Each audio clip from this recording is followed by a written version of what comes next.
Toronto educational system has been failing. It's been failing to connect with Black youth. In 2009, the dropout rate was 40% among Black students in Toronto. But one school, the Winston Churchill Collegiate Institute, is trying to change that.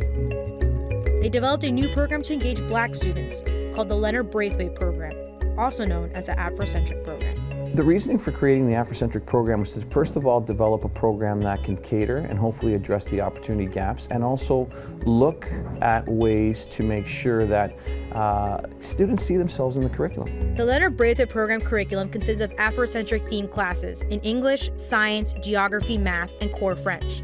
All the students in the program, regardless of academic level, attend classes together. Their electives are available to all students, but they also incorporate Afrocentric themes within the class. It's a program about learning new things about your African descent. If I do original classes, it would be kind of harder, but when I learn Braithwaite, it's easier for me. I've been learning much about my background since I've been in this program. It's very interesting that the kids have a chance to discover and learn more about it through just normal and daily classes. This program is really new, and as you go on, we're basically creating the programs.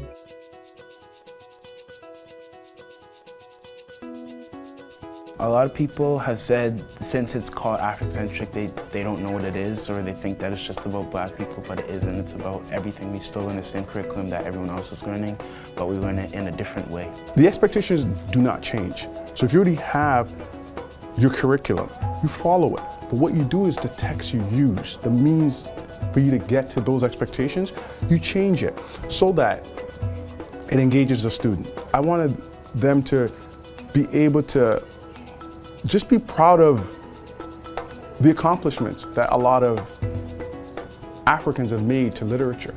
Because for a lot of them, a lot of the texts we did, they never heard of. In grade 9, they have to read Twelfth Night, okay? That's in the Ontario curriculum. They still read that. But in order to engage them to read Twelfth Night, I brought in Fugard's My Children, My Africa. It's a play. Fugard is from South Africa. Then you still teach them Shakespeare, Elizabethan English, Eurocentric, right? But in order to engage your student in Elizabethan English, you first engage them in a play that they can sort of see themselves in. My Children, My Africa is about apartheid. You have a Black teacher, a Black student, and one white student. The white student was privileged, but the Black student was not, but they had a common interest. The students loved it. They saw themselves as having courage to stand up to what is wrong from the Black side, just as the white side. Did the expectations change? Absolutely not. But those students were engaged. Regardless of any text we would have used after, I had them hooked because they believed in what they were doing. When it comes down to it, wherever possible, we have tried to make sure that the students identify themselves in the curriculum and hopefully further engage into it, and hopefully motivated to do better and achieve higher. But how are Afrocentric themes incorporated into subjects like science?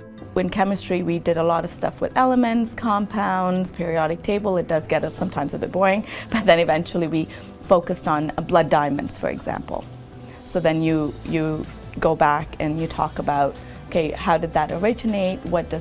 You start with the whole idea of diamonds, but then you work through the socioeconomic, issues behind it. It's not about segregation. It's just about a different methodology in order to cause different results. And that's what we're out to do. There's nothing really controversial about it. And it's not like it's nothing you could go and do with any population of human beings and it would be equally as effective. I want this club to help me go to college. I see myself being a successful student, a successful person. In 4 years, I would say they'll be more prepared for university, because university is all about responsibility. No one's going to tell you to do your homework. No one's going to tell you how to study. No one's going to tell you how to write an essay. You go in and it's you. And that's the whole drive of this program. It's like you need to take responsibility for your identity, for your goals, for what you want to be in the world. And I would say in this program, more than our regular stream, these guys will be prepared to go out and really take on what they're going to take on in life and be focused and driven and powerful around it. It's the right thing to do by kids.